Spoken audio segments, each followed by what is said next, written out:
Welcome to Think Big with Dan and Qasim. Join hosts Dan Melnick and Qasim Masood as they explore big ideas, limitless possibilities, and engage with visionaries, entrepreneurs, and thought leaders who dare to dream big, get inspired, motivated, and find practical tips for personal growth. Think big, dream bigger, and ignite your potential. Welcome to Think Big with Dan and Qasim. I have my team filling in for Qasim today.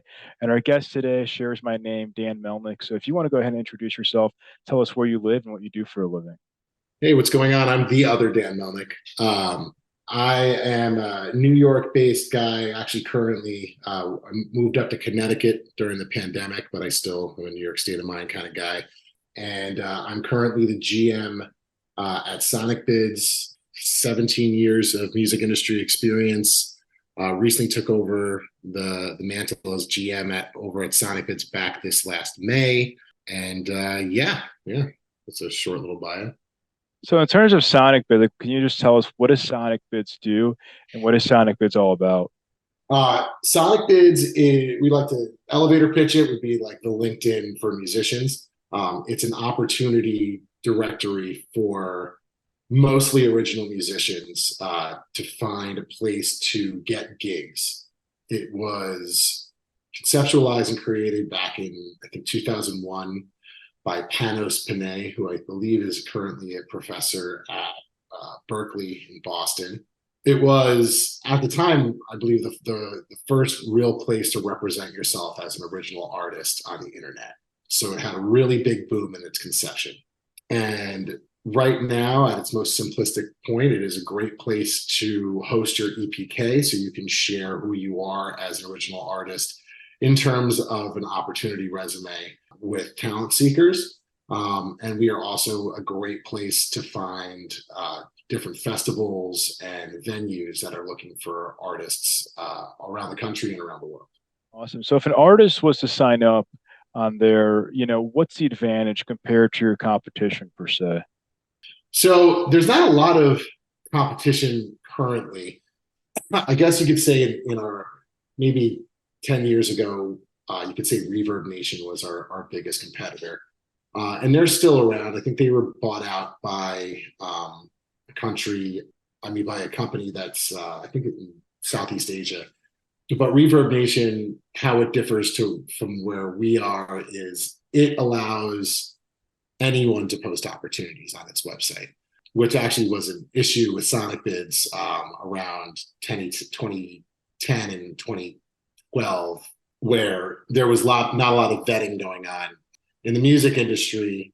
It created a breeding ground for scammers, and I think a lot of that still exists on other quote unquote competitors' websites that don't vet their opportunity seekers. Our parent company is Backstage. Backstage Magazine is they've been around so long that they were in like print back in like the early 1900s, and they are the same thing, an opportunity directory, but for actors. So one of the great things that Backstage does, and one of the great things that we do, is we go through all of these opportunity seekers with a fine-tooth comb and don't allow scammers on any level to prey upon our subscribers.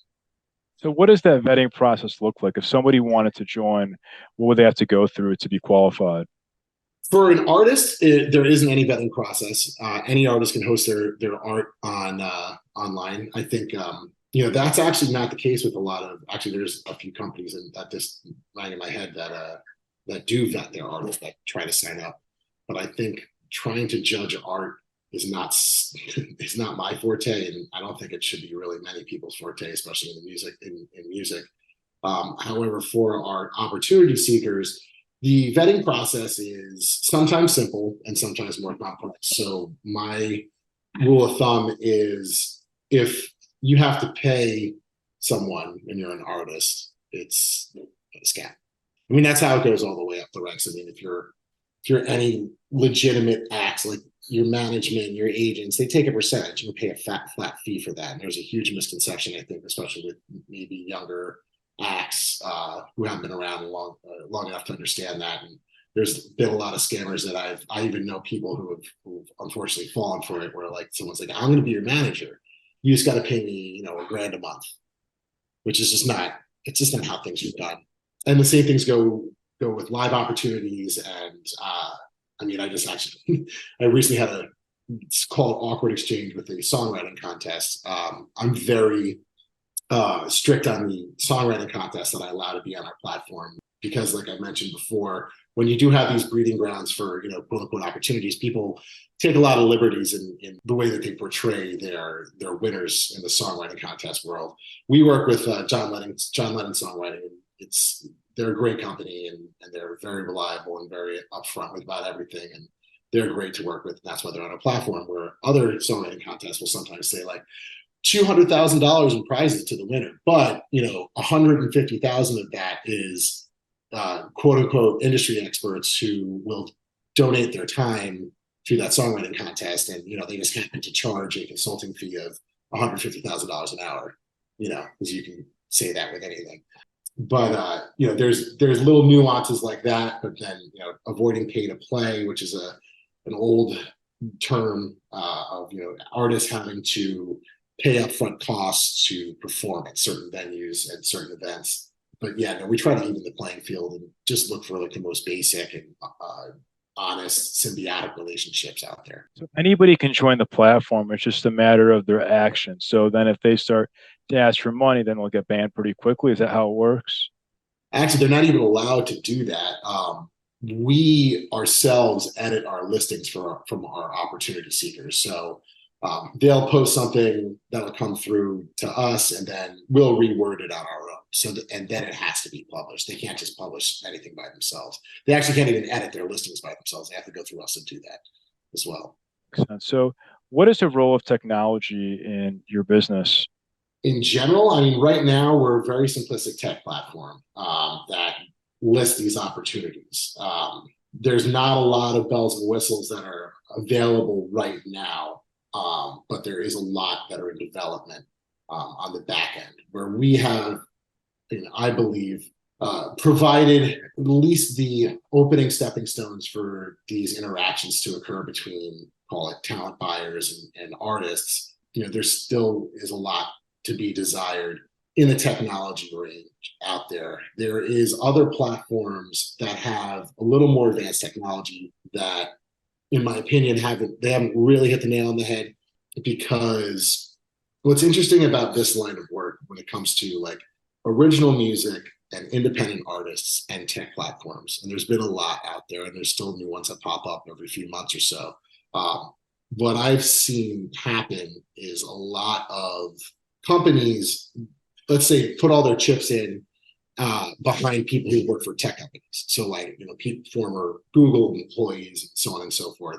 And what ends up happening is a disconnect between actually being out there and working in the music industry and knowing the nuances of such a niche business, and then just being, someone who works for a tech platform, because you can't just put everything in a box when it comes to this. It's art, it's a lot of nuance, and technologically speaking. Before I was at Sonicbids, I ran my own company called Turnstile Music Group for about a decade.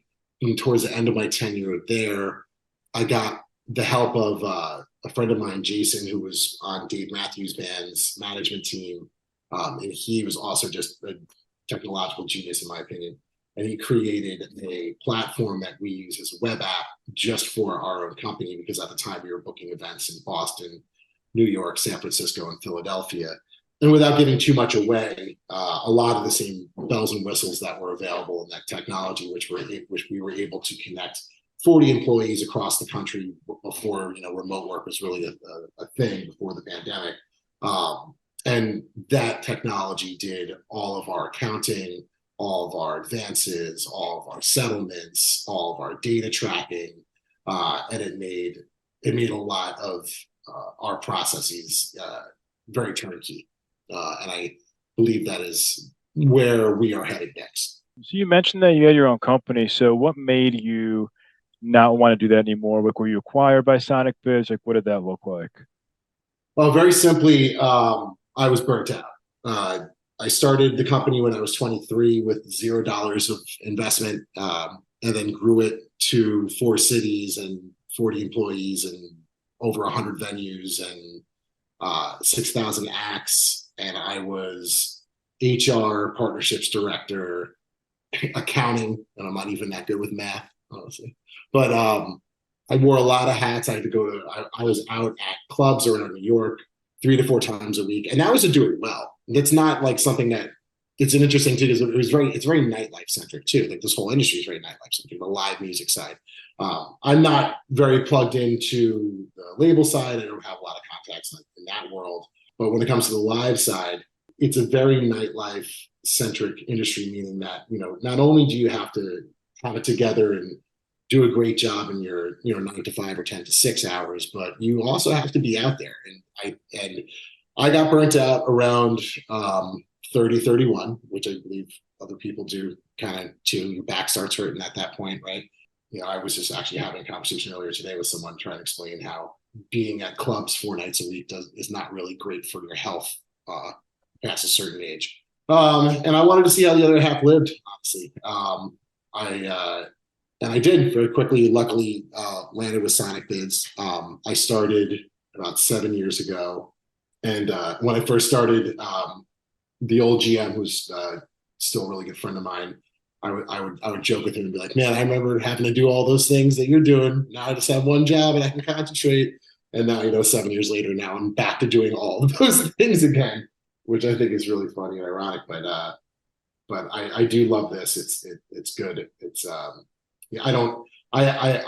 we have events about once every 6 to 8 weeks, and we do that because it's important to do that, not because we have to do that. That call it work life, mental health, physical health balance, and having a family with 2 kids is a lot better balance than being an independent music promoter would be at 39 years old. So you mentioned, so back to technology. So you mentioned that there's certain technology that you like to see that could help your business. What would that be? Like, what could really make things better, even, just stated, or even just thinking the industry in general? There's definitely a lot. There is a vacuum, technologically speaking. I know a lot of really good folks out there, doing their best to move the ball down the field in that regard. As we all know, there was a VC hiccup over the last 6-8 months, I guess you want to call it, which greatly affected these types of businesses, because there's a lot of people who want to get involved with them, but they're kind of high risk, low reward businesses for the most part, right? I mean, a lot of people who are like, I want to be involved in music because they just want to be involved in music, but it takes a lot to do that.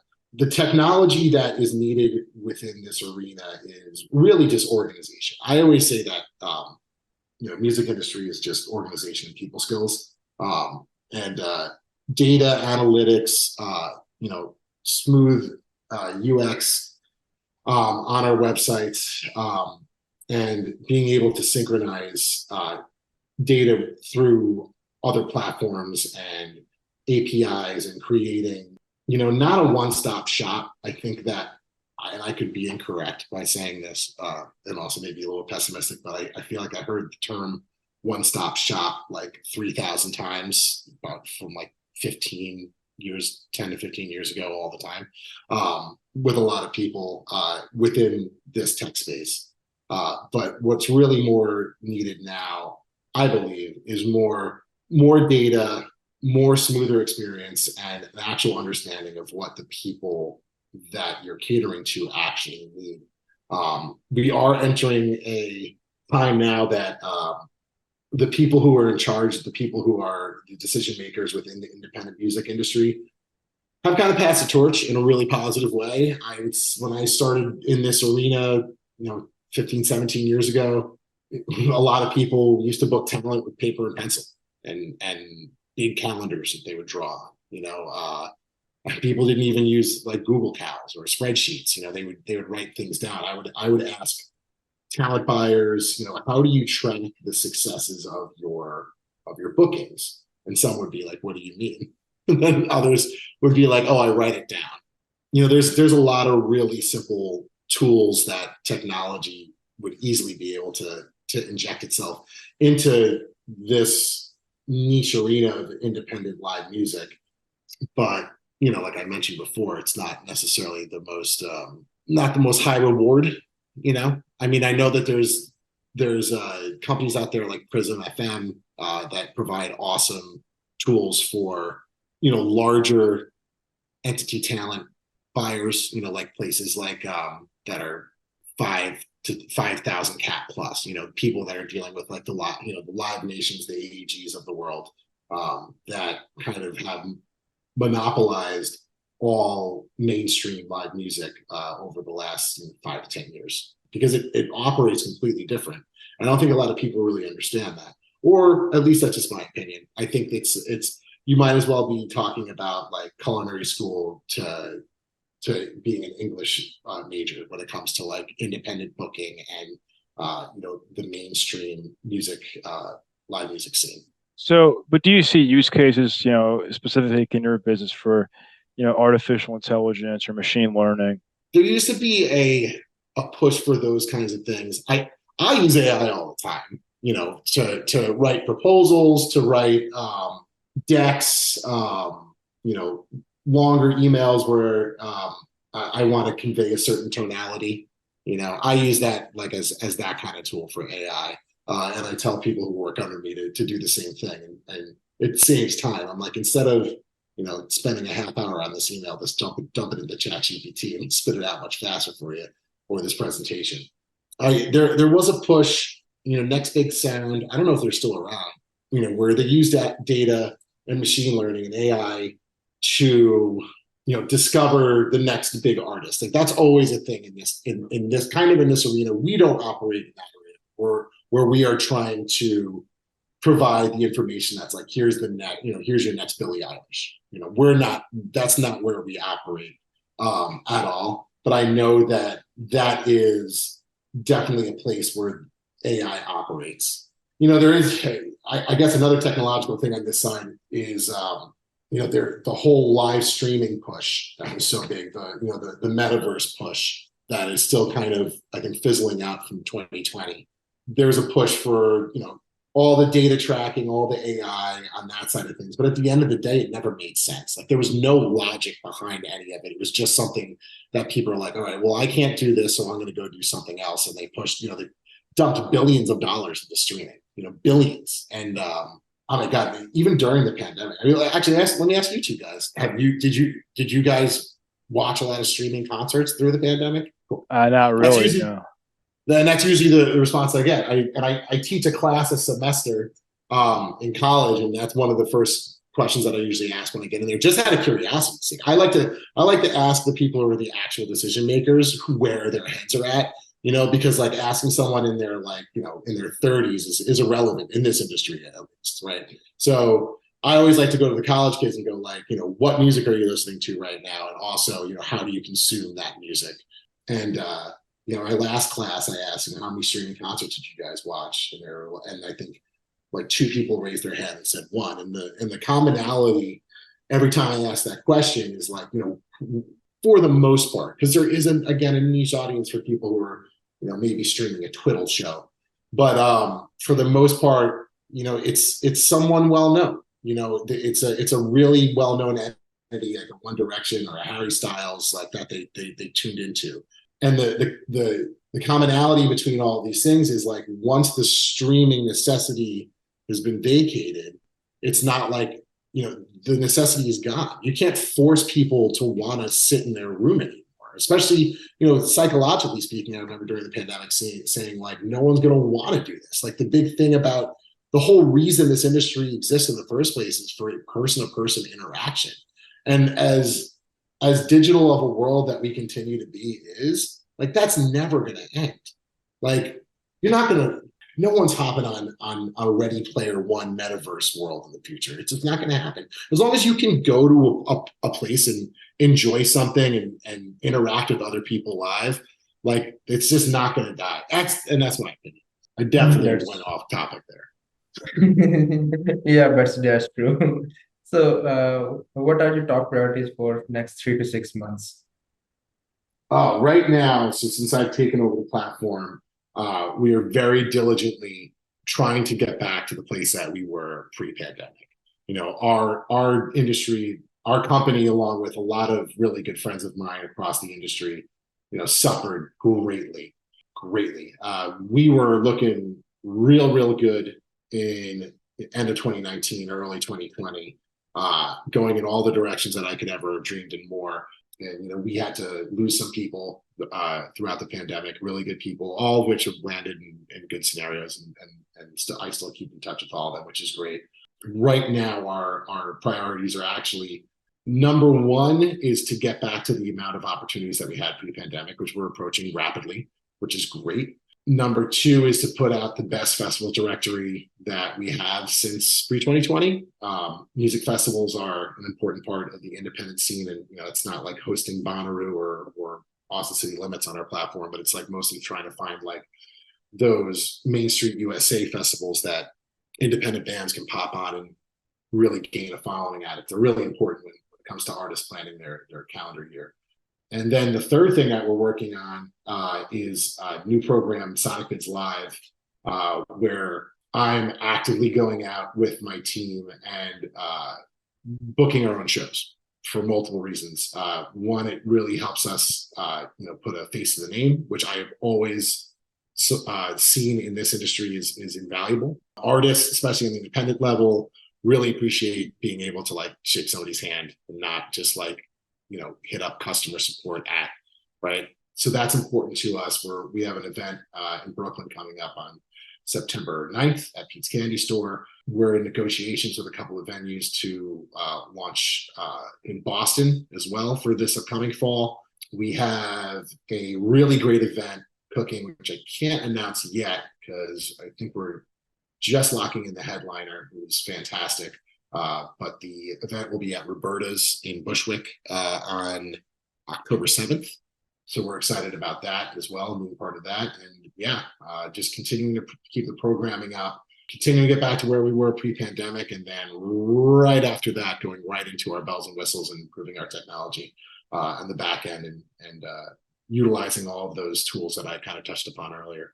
So if somebody who watched this interview wanted to reach out to you, do you mind sharing the best way to get in contact with you or your website? Yeah, sure. Just, you can ping us on Instagram, which is something that I always have my alerts on for. And, or you could ping me, send me an email, dan.melnick@sonicbids.com. And I'm happy to chat. And if there's something I can help with, I'll be sure to. Sounds great. Well, Dan, thank you so much for your time. It was great chatting with you. All right. Thanks for having me, guys. Thanks. All right. Bye. Huh? Should I jump off now? Yeah. Well, thanks for having me, guys. It was fun. All right, thanks. All right, bye. All right. Peace.